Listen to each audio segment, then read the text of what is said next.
تجھ میں تو یہ طاقت آئی کیسے؟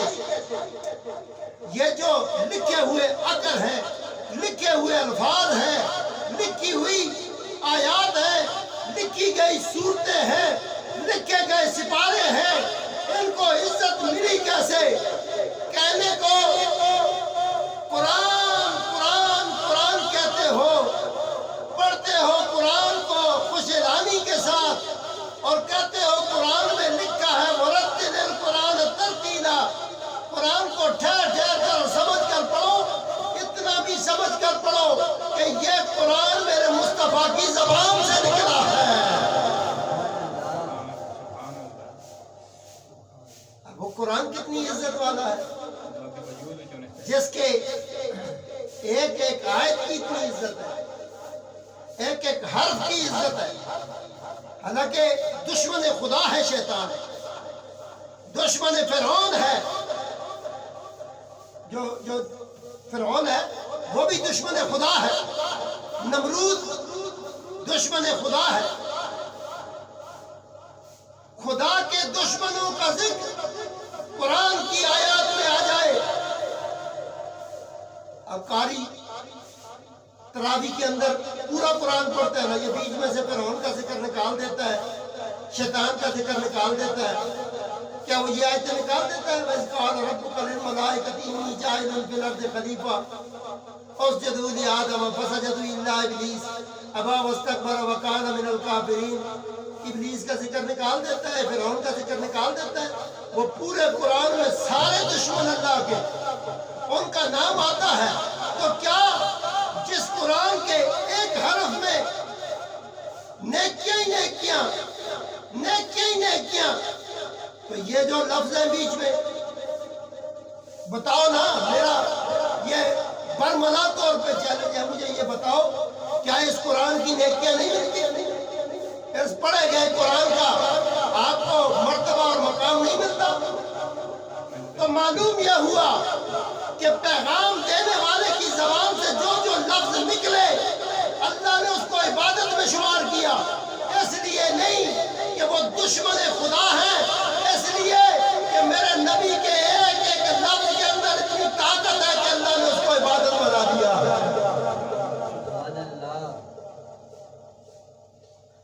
اب معیار علم یہ کہتا کہ عزت والا تو وہ ہے نا کہ جس کی زبان سے نکلے۔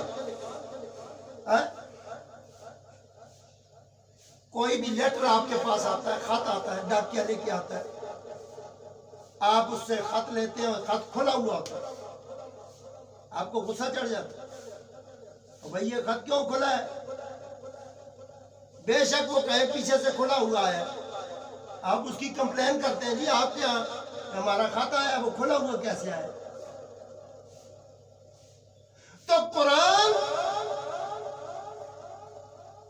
دنیا والے کہتے ہیں کہ حضور مسنجر ہیں، وہ اللہ کی طرف سے ڈاک لانے والے ہیں، اور تیری عقل کے مطابق تو اگر مسنجر کہتا ہے، ہمارا ایمان یہ کہتا ہے کہ اگر تو اپنے عقل کے مطابق بھی سوچے، جب تک مصطفیٰ اس قرآن کو کھولے نا تیرے تک پہنچ بھی نہیں سکتا۔ ہاں جی، انگریز نے کہا ہے کہ نبی مسنجر ہے، آپ اور جسے ہم کہتے ہیں پوسٹ مین، وہ ڈاکیا ڈاک لایا آپ کو، جی بات ختم۔ اور پھر کئی جوہلا ہم میں جو قرآن بینی جن کو نہیں ہے، کیونکہ انہوں نے انی تارکن فیکم الثقلین تو پڑھا ہی نہیں ہے نا، کہ اللہ کے محبوب نے فرمایا کہ میں تم میں دو چیزیں چھوڑ کے جا رہا ہوں، ایک قرآن اور دوسری اہل بیت۔ ان کا معیار فکر یہ ہے، وہ قرآن کو صرف اتنا سمجھتے ہیں کہ تراویح میں قرآن کو پڑھنا ہے، قرات کرنی ہے، قرآن کی عزت بڑی ہے، قرآن کی عزت بڑی ہے، قرآن کی عزت بڑی ہے، قرآن کی عزت بڑی ہے۔ تو تیرے مسجد میں پڑے ہوئے قرآن کے نسخے کتنے ہیں، ان کی تو کیا عزت کرے گا؟ جو لوگ قرآن کی عزت کہتے ہیں نا، بڑی بڑی بہت عزت ہے جی قرآن کی، وہ لوگ عموماً آپ ان کو دیکھیں وہ قرآن کو چومتے بھی نہیں.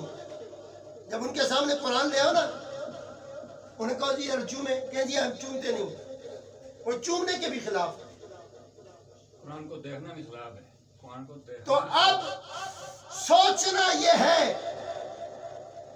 کہ قرآن کی تو عزت کرنے والے، خوش اعلانی سے قرات کر کے پڑھنے والے، توجہ سے قرآن کے اعراب کو غور سے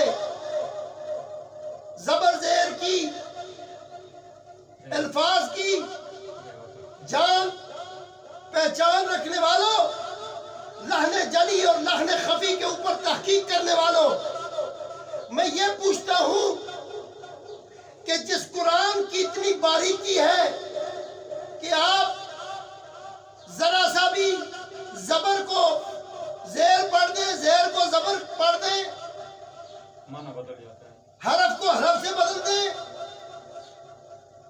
حرکات کی تبدیلی لے آئیں، آواز بدل جائے تو معنی بدل جاتا ہے.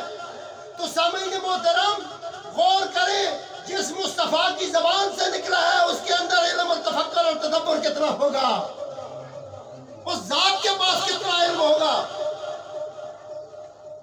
کہ جس زبان مطہر سے یہ نور نکلا. سننے والوں نے قرآن کو نور تو کہا مگر مصطفیٰ کو نور نہ سمجھا. بھائی بات یہ ہے، آفیسز کے اندر، دفاتر میں لیٹر نکلتے ہیں اور کچھ لیٹر ہوتے ہیں جو کانفیڈینشیل ہوتے ہیں اور کچھ کے اوپر امیجیٹ لکھا ہوتا ہے. جو کانفیڈینشیل ہوتے ہیں اور امیجیٹ ہوتے ہیں وہ ہر ایک کے ہاتھ میں بھی نہیں دیے جاتے اور اس کو پہنچایا بھی جلدی جاتا ہے. واہ واہ قرآن، تیرے 30 سپارے کتنے عرصے میں اترے، تھا بھی کانفیڈینشیل، تھا بھی امیجیٹ، لیکن ایک شخص نے آ کر، ایک عظیم ہستی نے آ کر کربلا میں اس کے امیجیٹ اور کانفیڈینشیل ہونے کا پیغام نیزے نوکہ پر دیا. نیزے کی نوک پر قرآن پڑھا اور دنیا کو بتایا زبان سے قرآن پڑھنا اور ہے، زبان سے قرات قرآن اور ہے، کیونکہ زبان کا تعلق ہے پھیپھڑوں کے ساتھ. پھیپھڑے ڈسکنیکٹ ہو جائیں تو آواز نکلتی نہیں. حسین کا دھڑ کٹ چکا تھا، سر باقی رہ گیا تھا اور سر سے قرآن کی تلاوت کی آواز آ رہی تھی. سبحان اللہ. اب کانفیڈینشیل امیجیٹ لیٹر کی قدر کرنے والوں، اس قرآن کی جتنی بھی عزت کر لو کم ہے. کیوں؟ یہ ہے ہی نور. اب یہ نور جس زبان سے نکلا ہے وہ زبان نور علی نور ہے، اور جس زبان سے یہ قرآن پڑھا گیا وہ اگر محمد جمیل ہے نام تو محلے والے جمیلہ جمیلہ کہتے ہیں، اس کو جیلا کہتے ہیں. اشرف نام تو کہتے ہیں اشرفیہ الٹا نام لیتے ہیں.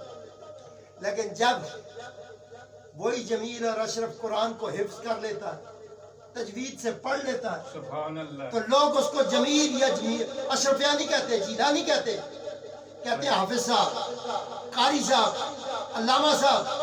اوے عقل کو ہاتھ مار، تو نے قرآن کو شوق سے 1400 سال بعد پڑھا، تجھے اتنی عزت ملی. غور کر جس زبان سے یہ پہلی بار نکلا ہوگا اس کو کتنی عزت ملی ہوگی. سبحان اللہ. حضور کی عزت اور عفت کا معیار قرآن نے یہ بتایا کہ اگر یہی قرآن دنیا والوں کو سمجھ نہیں آتا تو کم عقل ہی ہے. یہ قرآن دنیا والوں کو سمجھ نہیں آتا تو کم عقل ہی ہے. لیکن جو قرآن امام حسین علیہ السلام نے سمجھا ہے وہ قرآن یہ ہے کہ وہ